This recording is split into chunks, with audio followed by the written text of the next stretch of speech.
నేనేం చేశాను? నేనేం చేశానా? నిన్ను కిడ్నాప్ చేసిన అతను నువ్వేం చేసావో మర్చిపోయావా?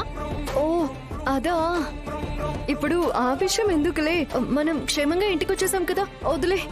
ఆద్య, అమ్మా రామా, ఆద్యని కిడ్నాప్ చేసిన వాడిని తీసుకొస్తానన్నావు కదా, వాడెక్కడున్నాడు? చెప్పు, నాన్న అడుగుతున్నారుగా.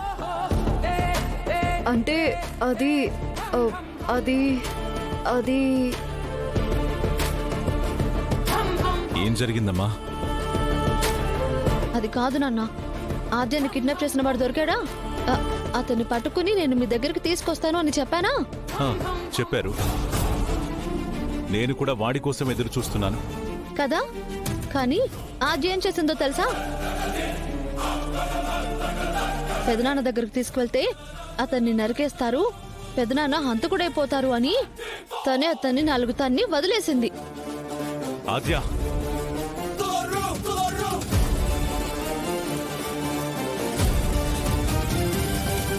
వదిలేశారా?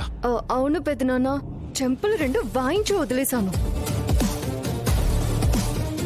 నేను చేసింది తప్ప పెద్దమ్మా? తప్పున్నారా? కొట్టినా తిట్టినా అది నాన్నే చేయాలి.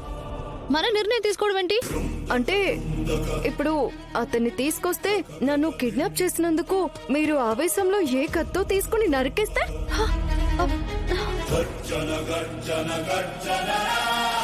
ఈ ఇల్లు ఏమైపోతుంది, ఈ ఊరు ఏమైపోతుంది, మేము దిక్కులేని వాళ్ళం అయిపోతాం కదా పెదనాన్న. అంతెందుకు, మీరే ప్రాణంగా బ్రతికే మా పెద్దమ్మ సంగతి ఏంటి చెప్పండి పెదనాన్న.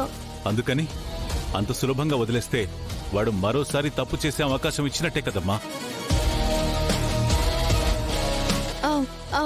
వదలడం అంటే ఊరికనే వదలలేదు నాన్న.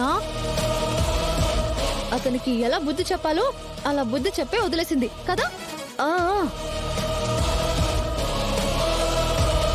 అవును పెదనాన్న, ఇంకెప్పుడు నా జోలికి రాడు. మా పెదనాన్న చేతికి నువ్వు చిక్కావో చచ్చిపోతావని గట్టిగా వార్నింగ్ ఇచ్చాను. మీరు అలా వదిలేయకుండా ఉండాల్సిందమ్మా. ఇక్కడికి తీసుకొస్తే అతను ఎవరో ఏంటో అని, ఎందుకు నిన్ను తీసుకెళ్లాల్సి వచ్చిందోనని మీ పెద్దనాన్న తెలుసుకునేవారు కదా.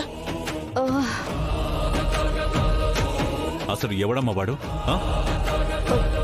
అది ఏ ఊరు వాడు కాదు పెదనాన్న, బయటూరుడు.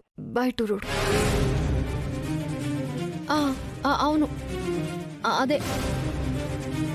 ఎక్కడి వాడైనా కానివ్వండి, మీ పెద్దనాన్న అతనికి బుద్ధి చెప్పి మళ్ళీ మీ జోలికి రాకుండా చేసేవారు కదా. ఇలా మీరే నిర్ణయాలు తీసుకుంటే ఎలా?